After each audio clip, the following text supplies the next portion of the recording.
My name is Leila, and I was born in a quiet little town. My parents, Logan and Madison, were kind, hardworking people. My dad worked at a news channel, and my mom cleaned at the hospital. We didn't have much money, but we had a lot of love in our small house. That was enough for me. For most of my childhood, life was simple and good. I spent my afternoons watching cartoons, doing homework, and helping my mom around the house. My parents always made sure I felt safe and happy, but everything changed when I turned 14. It was a rainy Tuesday evening, one of those nights where the sky just won't stop crying. My parents had gone out to a dinner party. I stayed home with my grandmother, curled up on the couch watching cartoons. Then the phone rang. I didn't think much of it at first, but when I heard my grandmother's soft crying from the kitchen, something inside me froze. The next few days were like a bad dream I couldn't wake up from. My mom had died in a car crash. She was gone instantly. My dad survived, but he was badly hurt. The accident crushed his legs, and he would never walk again.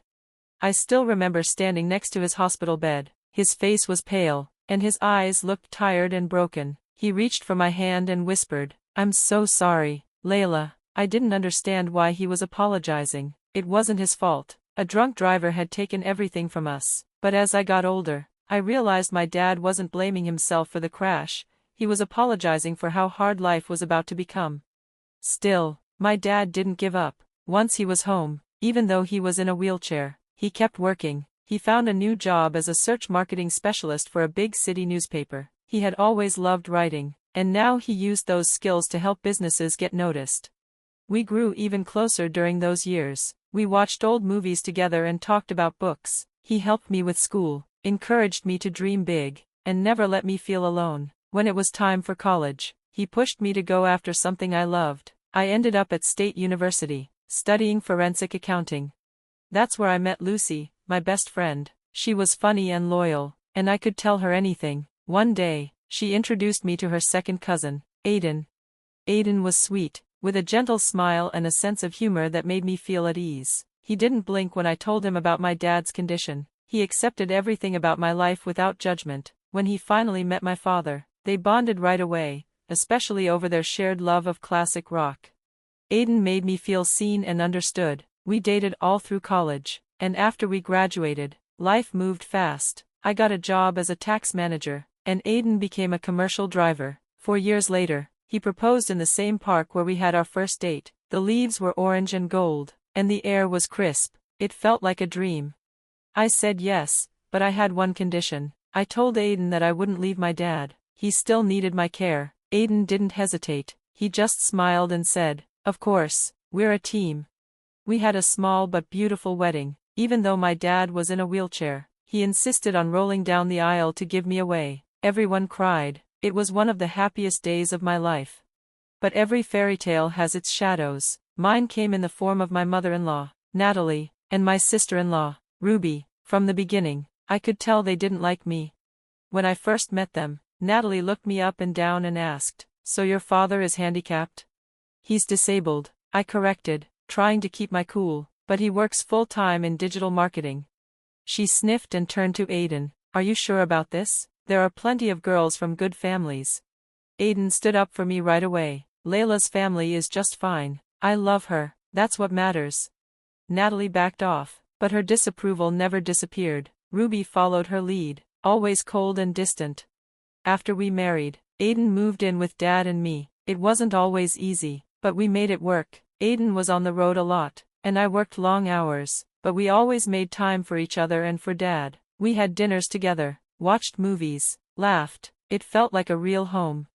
Then came the visits. Natalie and Ruby would drop by now and then, acting like they owned the place. They barely acknowledged my father. One time, I overheard Natalie whisper to Ruby, "Such a pity Aiden ended up with her, and her crippled father. Imagine the genes."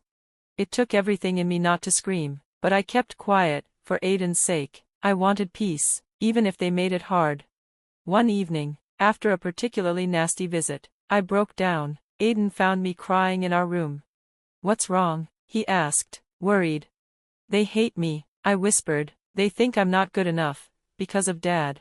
Aiden wrapped his arms around me. "That's ridiculous," he said. "You and your dad are my family now. If they can't accept that, that's on them." His words helped, But deep down, I knew the tension wouldn't go away so easily. As time passed, Aiden's work picked up. He was gone more often, but he always called when he could. One night, he called with a big idea. "Leila," he said, "what if we bought a townhouse? One with a yard, more space, and easy access for your dad. You could have a garden. Dad could enjoy the outdoors." I looked at my dad, who was pretending not to listen. I put Aiden on speaker. "What do you think, Dad?" He smiled. "A garden sounds lovely." That was it. We started house hunting right away. Eventually, we found the perfect place: wide doorways, a roll-in shower, and a sunny backyard. We took out a mortgage, used the rent from Dad's old apartment to help, and made it work. Moving day was bright and warm. I'll never forget the joy on Dad's face as he wheeled out onto the new patio. "This is perfect, sweetheart," he said, tears in his eyes. We settled in quickly. I planted vegetables, and Dad spent hours outside. It felt like a new chapter, a peaceful one. But of course, Natalie and Ruby had to show up. They came late to our housewarming party, glancing around with fake smiles. When we showed them the master bedroom, Natalie leaned in close and whispered, "You know, Leila, this room would be perfect for Aiden and me. Why don't you put your father in a nursing home?" I stared at her, stunned. "What?" She kept going. "He doesn't need all this. He's not really well anymore. A nursing home would be more fitting." Before I could reply, she walked outside, to the patio where my dad was talking to guests. Then, without asking, she grabbed his wheelchair and started pushing him toward the driveway. "Natalie," I shouted, running after her, "what are you doing? If he wants to be outside, he can stay right here." That moment told me everything I needed to know. My story may have begun with loss and pain, but it became a story of strength, love, and standing firm, especially when others try to tear down what you've built. And no matter what anyone says, my dad will always have a place in my home, and in my heart. I was shaking with anger. My hands were clenched so tight, I could feel my nails digging into my skin. My heart was pounding in my chest. I couldn't believe what I had just seen: Natalie, pushing my father's wheelchair like he was a piece of luggage. I ran toward them, my voice trembling as I shouted, but before I could reach them, Aiden came storming out from the kitchen. He had heard everything. "Mom," he yelled, his voice louder than I had ever heard it, "what the hell are you doing? Let go of Logan's chair right now." Natalie froze like a child caught stealing cookies. Her face was a mix of guilt and surprise. "But honey," she stammered, "I was just helping him outside." Aiden didn't buy it. His eyes were sharp and angry. "I don't want to hear it," he said coldly. "You and Ruby need to leave, right now." Ruby, who had been lurking nearby, gave us a scornful glance but didn't say a word. Together, they grabbed their things and walked out, slamming the door behind them. Once they were gone, Aiden turned to us with a heavy sigh. He walked over to my dad, who still looked stunned, and knelt beside him. "I'm so sorry," Aiden said, his voice thick with emotion. "I didn't know she'd ever go that far. I never thought she'd hurt us like this." Dad gave him a soft pat on the hand and shook his head. "It's not your fault, son," he said gently. "Some people just don't understand what truly matters." After that horrible scene, things slowly started to settle. Natalie and Ruby didn't visit anymore, not that we missed them. Life found its rhythm again. Aiden threw himself into his trucking job, working longer hours to help cover our mortgage. It was a lot, but it also brought us closer. We leaned on each other more. We laughed more. We cherished the quiet, peaceful evenings at home.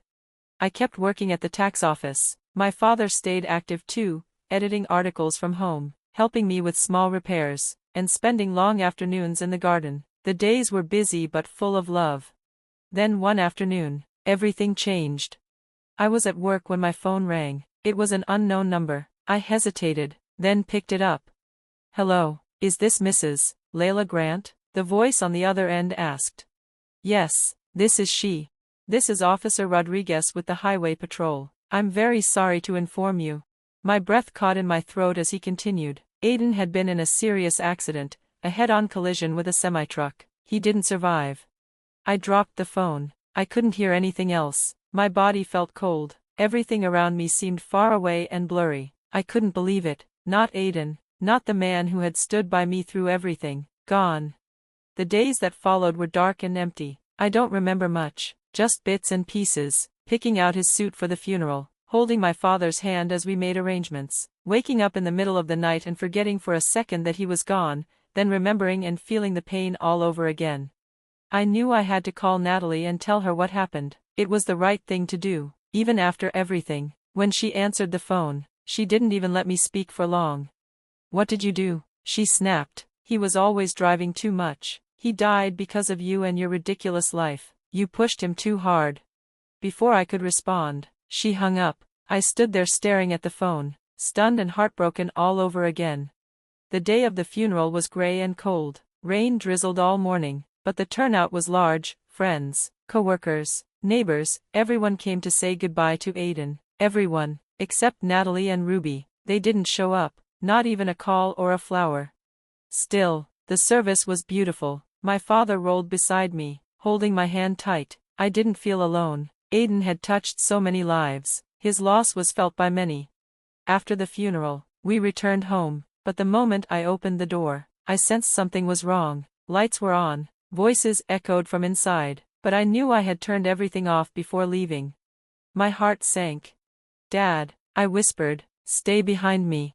We walked inside slowly, and what we found left me speechless. Natalie and Ruby were inside our living room, surrounded by boxes, pulling things off shelves and drawers, packing up our life like it was theirs. "What on earth are you doing?" I asked, my voice trembling with confusion and anger. Natalie turned to me with a fake, gentle smile.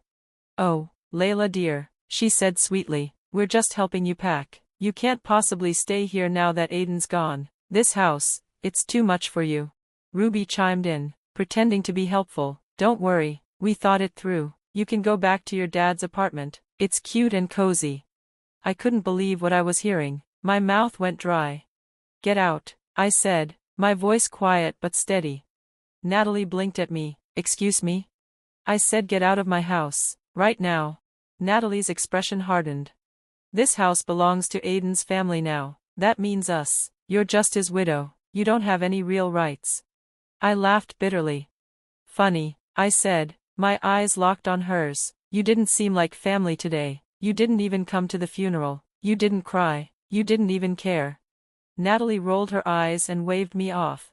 "We were busy with other important matters. Now stop being dramatic and start packing. We need this place cleared by tomorrow." My hands shook, but I stood my ground. "I'm calling the police," I said, reaching for my phone. Natalie and Ruby suddenly looked less confident. "Leila, let's not be hasty," Natalie began, but I was done listening. "You have 5 minutes to leave before I call the cops. This house belongs to Aiden and me. We bought it together. You don't have a single right to touch anything here." There must have been something in my voice, some steel they hadn't heard before, because they started gathering their things. Before leaving, Natalie turned back one last time. "This isn't over, Leila. Expect a call from our lawyers." I didn't flinch. "Good," I said, "I'll be ready." And with that, they were gone.